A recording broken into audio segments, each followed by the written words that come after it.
If you haven't already, make sure to check out my Discord. I'll leave it in the description, and let's get into it. So let me begin. The story of the infamous white dog. So let me set the stage. It's 2019, a brisk Tuesday morning in Syria. You're with the YPG trying to fight ISIS, trying to help the Kurdish people get the jihadists off their back. Well, you wake up, it's the morning, you're tired, you stretch with your buddies, and you're getting ready for this run. You put everything on, go past the gate, down the road, up the hill, and you start running down there on the road. And what do you see a kilometer out? A couple black dots. You know exactly who they are. It's the guard dogs, the female guard dogs, coming back from a night out while on duty. This is a problem. What do you see among them? A white dot. Well, you don't think much of it. You get back from your run, go back to the kitchen, cook up some water for some coffee or tea, whatever's your liking. You start bringing up conversation with the cook that day, and the cook is Zafar. Zafar, the esteemed YPG terrorist, famous from that video with 2 million views. Well, he's cooking up some eggs for us, and you bring up the white dog. He gets a smirk on his face. He tells us that white dog has been a problem around here. We ask him, yeah, we've only been here for a month, but we haven't seen this white dog. Well, this white dog is coming around our base frequently. It's because we have 3 to 4 female dogs, guard dogs, on our base. And the entire Rojava area around our base is his stomping grounds. For some reason, he's the only male dog.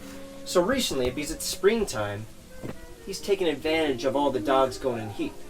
And anybody who's been in Rojava during springtime, you know what I mean. Everything's blossoming. Everything's getting erect.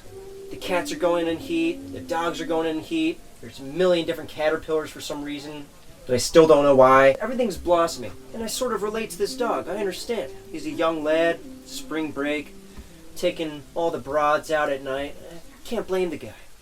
But we're in the middle of a war, and we need our dogs on their A game, and they're not on their A game when they're on their D game.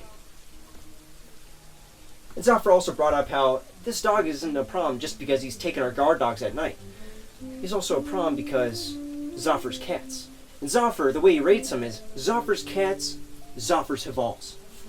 And Zafar doesn't want this stray dog that doesn't know the courtesies around our base to go chasing one of the cats and eating him. This is a very personal issue for Zafar, but I digress.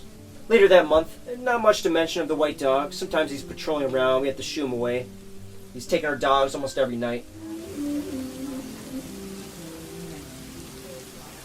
It's afternoon, I'm cooking some potatoes, and I look out the door, and right at the door is the white and black dog. Lately, she's been hungrier than usual. We don't think anything of it. Maybe she's stressed out, she's eating more. Well, I look at her, and I look at her stomach, and it's not so much obese, it's more protruded. So I look at it closer, and yes, my suspicions are true. Her nipples are inflamed. I run to the common room. Everybody's on their phones. I say, get to the kitchen door. We got a dog who's probably pregnant. They come over, and yes, our suspicions are true. She is about a month due. This instantly became a bigger problem than we had thought, because we now have a guard dog, our best one, the white and black one, who is now pregnant.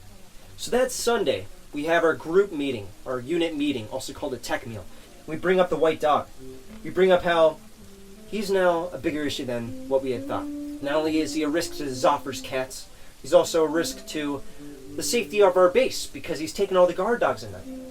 And also he's impregnating the dogs, and this is not good. And while we're talking about these things, some people start mentioning how we might want to eliminate the dog, get rid of him. But half of our unit are vegans or vegetarians, and they don't like this idea. They want a peaceful solution. Some of them bring up neutering the dogs, but there's no place to neuter them. Some of them bring up how this is Rojava, the land of the free. Why should we kill this dog? Let him be him. We were all young men at one point. Why should we kill this dog for doing what he loves and doing what is natural? And I bring up how it's wartime, and it's going back and forth. And during this tech meal, somebody brought something up, which is these guard dogs, they aren't really guard dogs. They're strays that we made into guard dogs, and they don't really do the job. They'll bark at anything they see, including other dogs, and it becomes disruptive at night, and then they go away with that white dog. What if we keep the stray dogs here until the pregnant one has babies, keeps those babies, kicks out the stray dogs, and then we train them as true guard dogs? People like that idea, and we can find some common ground there. We decide to cross that bridge when we get to it. Agree to disagree. Well, after that tech meal, maybe a 3-hour conversation there, we step outside the common room and we go about our business. We forget about it. And about a week later, as if fate itself was knocking on my door, I see the dog 20 meters away from my building. And I yell, white dog, white dog. And I start chasing him down. He's sprinting away. It was when I made eye contact with him 20 meters away that I saw why the girls are so attracted to him. He's a stud, plain and true. What the Kurds do around here is, for guard dogs, they cut off their ears and their tails when they're young to go and make them more vicious and more capable during a fight. I don't know if it's actually of any use, but they do it. And yeah, I found out he was a stray guard dog, but he's not a guard dog anymore, and we can't use him because he's not as useful as a female guard dog, because all the males, they leave during springtime. So anyway, I yell white dog, and everybody runs to the commotion. The dog is now sprinting away down the street. He veers right and he's running towards the hills, trying to get over the crest so we're out of his line of sight. Somebody brings his rifle. Bajos. He brings his rifle. He shoots a shot.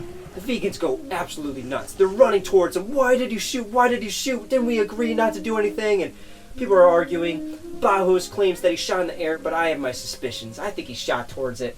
Everybody's now grabbing their rifles, and everybody wants to take a shot at it, like myself, or some people are going on top of the kitchen roof to try and get a better line of sight, and the dog's out of there. He's too far away. That was the last of the white dog. And a month after this situation, the puppies are born. And we decide right then that, yeah, we can make them into guard dogs. And we start making them listen to our commands. We don't want them to be little sissies. We want them to be controlled. We don't really know what we're doing, but we're trying. A couple weeks pass. We're feeding these puppies. They're getting bigger and bigger. We have 7 of them total. And we have some visitors. And what happens when you have visitors? Anything they want, they can have. Whether that's chai, food, desserts, or puppies.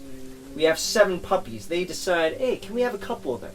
6 of them are taken. We're left with 1. And it's the runt, the female runt. We call it Jawan's dog. Because Jawan, he's a soft-spoken French dude. But that was his favorite dog because it was the runt. And we're stuck with Jawan now. Jawan's dog. And they take all of them. You don't know where they are now. They're at some other base across Rojava. And all of our plans at that moment are destroyed. We don't know what to do anymore. We have 1 potential guard dog who's a runt. We have a bunch of female dogs, and this is turning into a petting zoo. We have a bunch of dogs that don't want to do their job. We all love them. We don't want to kick them out yet. But, we don't know what to do at that point. The white dog can't be killed. He's elusive. The guard dogs are now going to him at night, and he's standing on top of the hill very far away. And that was it. That's the end of the trilogy. A lot of stories in Rojava don't have an end, and this is one of them. Thanks for listening.